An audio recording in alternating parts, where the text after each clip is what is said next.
పెనమలూరులో అన్న క్యాంటీన్ ప్రారంభించారు మచిలీపట్నం లోక్సభ ఎంపీ బాలశౌరి. అన్న క్యాంటీన్పై ఎమ్మెల్యే బోడే ప్రసాద్ మాట్లాడుతూ గత ప్రభుత్వం పేదవారి ఆకలి తీర్చే అన్న క్యాంటీన్ మూసివేయడంపై ఆగ్రహం వ్యక్తం చేశారు. చంద్రబాబుకు మంచి పేరు వస్తుందనే దురుద్దేశంతోనే బాబు అమలు చేసిన అన్న క్యాంటీన్లను గత ప్రభుత్వం రద్దు చేసిందన్నారు. కార్మికులకు రోజువారీ కూలీలకు అన్న క్యాంటీన్ ఎంతగానో దోహదపడతాయని తెలిపారు ఎమ్మెల్యే బోడే ప్రసాద్. పేద ప్రజల కోసం 5 రూపాయలకే భోజనం ఇవ్వాలనేటువంటిది ఒక మంచి కార్యక్రమం. దీన్ని ప్రజలంతా కూడా హర్షించేటువంటి కార్యక్రమం. ఈరోజు బ్రేక్ఫాస్ట్ చేయాలన్నా లేదా భోజనం చేయాలన్నా సుమారు 70 నుంచి 100 రూపాయలు ఖర్చు అయ్యేటువంటి విషయం మనందరికీ తెలిసింది. అలాంటి పరిస్థితుల్లో పేద ప్రజల కోసం 5 రూపాయలకి ఇవ్వటం అనేది మనందరం కూడా హర్షించదగ్గటువంటి విషయం. మరి దీన్ని ప్రజలు చక్కగా వినియోగించుకోవాలి.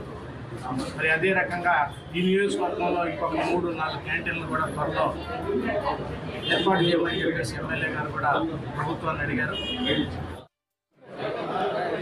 పేదవాడిని ఆకలి తీర్చే అన్నా క్యాంటీన్లు మూసివేయడం చాలా దారుణం. చంద్రబాబు నాయుడు గారు చేసిన ఏ పనైనా సరే అది కొనసాగించకుండా ఆయనకి పేరు వస్తుందనే దురుద్దేశంతో ఇలాంటి కార్యక్రమాలన్నీ కూడా చేయడం జరిగింది.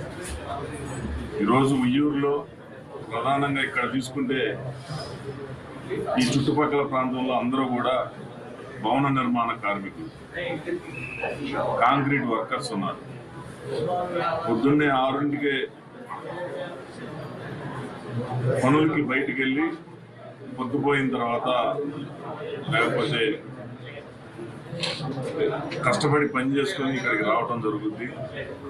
మరి వీరందరూ కూడా అతి తక్కువ ధరలో ఉదయం నుంచి సాయంత్రం దాకా అందరూ రిక్షా కార్మికులు, ఆటో కార్మికులు నిత్యం ఈ పట్టణానికి చేరుకొని ఏదో విధంగా వచ్చే ప్రతి ఒక్కరికి ఉపయోగపడే విధంగా 15 రూపాయలకి టిఫిన్ దగ్గర నుంచి భోజనం దాకా సాయంత్రం దాకా పేదవారందరికీ కడుపు నింపే ఈ అన్నా క్యాంటీన్ మళ్ళీ తిరిగి మా చేతుల మీదుగా పునఃప్రారంభించుకోవడం గౌరవనీయులు మన పార్లమెంట్ సభ్యులు బాలశౌరి గారు, అలాగే మన నియోజకవర్గంలో మరి 3-4 చోట్ల ఇంకా ఇలాంటివి ఓపెన్ చేసి పేదవారందరికీ అందుబాటులో